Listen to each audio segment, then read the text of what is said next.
Hello, and welcome to Storytime with Mr. Chris. Today, we'll be reading a silly book. It's called A Tale of Two Beasts by Fiona Roberton. Oh, this book has two parts. Part 1, The Strange Beast. I was walking home from Grandma's house through the deep, dark woods when I spied a strange little beast. He was stuck up a tree and whining sadly. Ah, look at that little guy hanging upside down on the tree. He's going, feep, feep. So I decided to rescue him. Feep.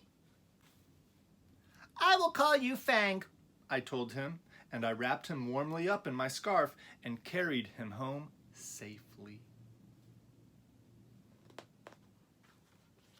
I gave him a lovely bath and a gorgeous new hat and sweater and a delicious bowl of fresh nuts. I made him a beautiful house and gave him Lord Rex to play with.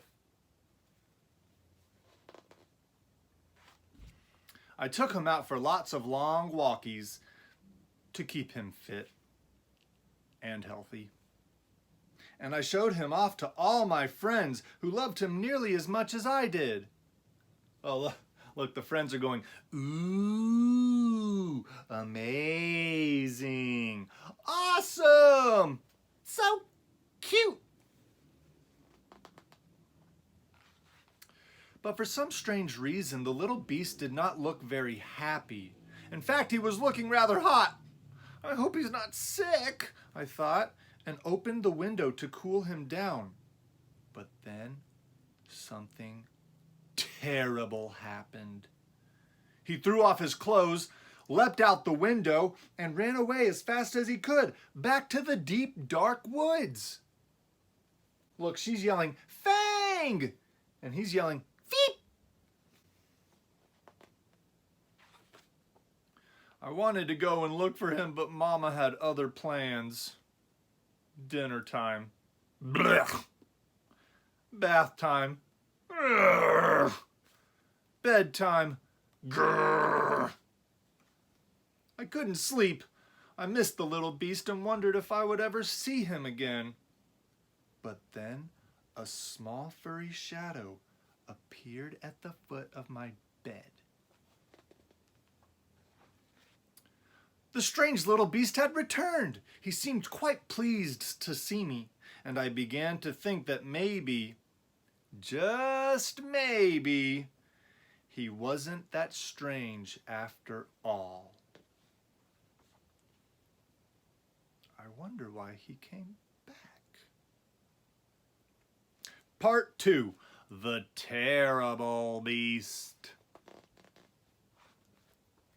I was hanging from my favorite tree, singing happily to the birds, when, oh look, instead of saying feep feep, now the little guy's saying tra-la-la, tra-la-la.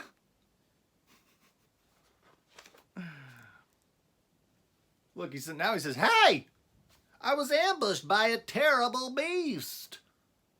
She growled at me, growlf, and tied me up and carried me off to her secret lair. She made me disgustingly clean and dressed me up in a ridiculous hat and sweater and tried to make me eat squirrel food. She kept me in a tiny box with nothing for me to do and nowhere for me to hang from. He looks kind of bored. She made me walk backwards and forwards and backwards again for no reason whatsoever. She showed me off to a herd of even wilder beasts who were just as terrible as she was. Look how angry he's getting. I had had enough. I made a cunning plan and put it straight into action. Look, he's thinking A, B. A plus B equals freedom. Free once more! I raced back to the deep, dark woods before the terrible beast could catch me.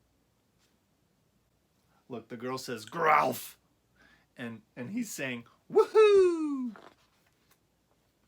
It was peaceful in the deep, dark woods. A bit too peaceful, perhaps. And also a bit wet. In weather like this, one could do with a nice warm hat. I snuck back to retrieve it under the cover of darkness. The terrible beast was waiting for me.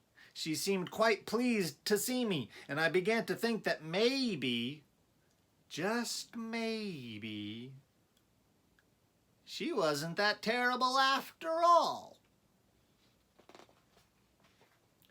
The end. Ah, I just love that little squirrel. He makes me laugh. Oh, man. Well, I hope you enjoyed that book. Till I see you on the next time, I'll see you all later. Bye-bye, everybody.